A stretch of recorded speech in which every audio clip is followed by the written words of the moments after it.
Alors, cette vidéo va traiter de la simulation et de la représentation par un histogramme.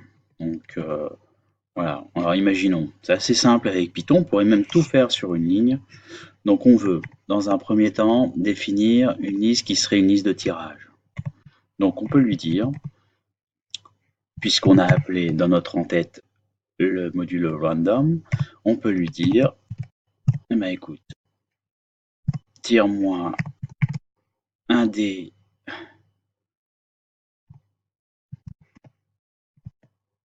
Et on va faire combien? 1000 tirages par exemple. Voilà. Donc là, la liste L, c'est le fait de tirer 1000 fois un dé équilibré, etc. Donc voilà, une fois qu'on a fait ça, on pourrait essayer de faire les fréquences du 1, du 2, du 3, du 4, du 5, du 6. C'est quelque chose que j'ai déjà traité dans une précédente vidéo.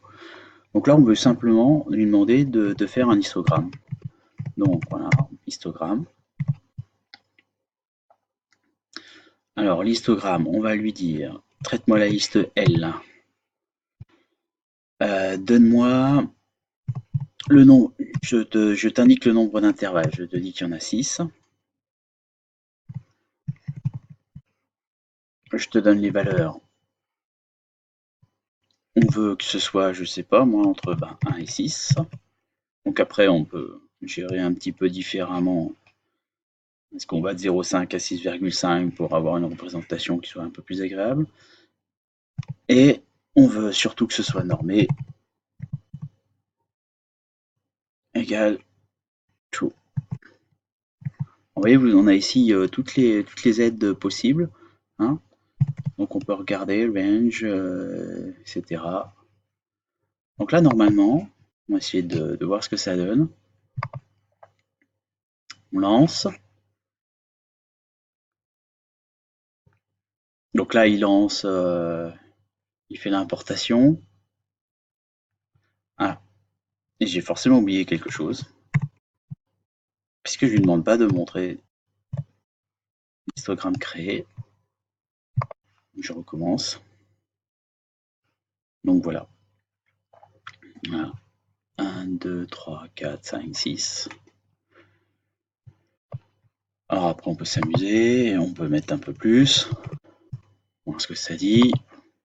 Multiplié par 100. Voilà, puis on peut voir ce que ça fait avec beaucoup moins. C'est quelque chose qui est facilement accessible avec Excel. Bon, l'avantage d'Excel, c'est qu'on a une page dynamique avec F9.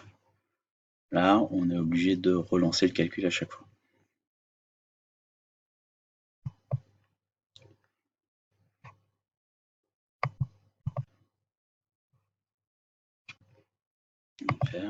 Je ferme.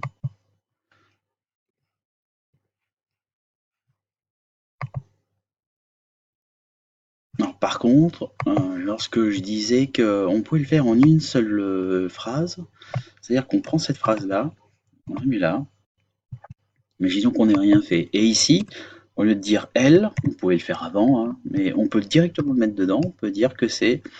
On peut faire ça, en fait. Faire le copier-coller de ça, hein, directement ici. Et voilà, normalement, en une seule phrase, on se retrouve à avoir...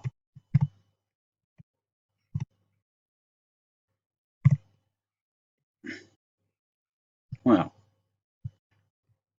Donc c'est assez pratique parce que si on a Jupyter à notre disposition, on peut faire un copier-coller pour faire une démonstration en classe assez agréable. On prend cette phrase-là, on la colle dans notre environnement Jupyter. Vous voyez, j'avais déjà fait le test. Hein. C'est la même phrase, en fait. Et puis après, entrer. Donc on peut changer notre valeur ici directement. Voilà.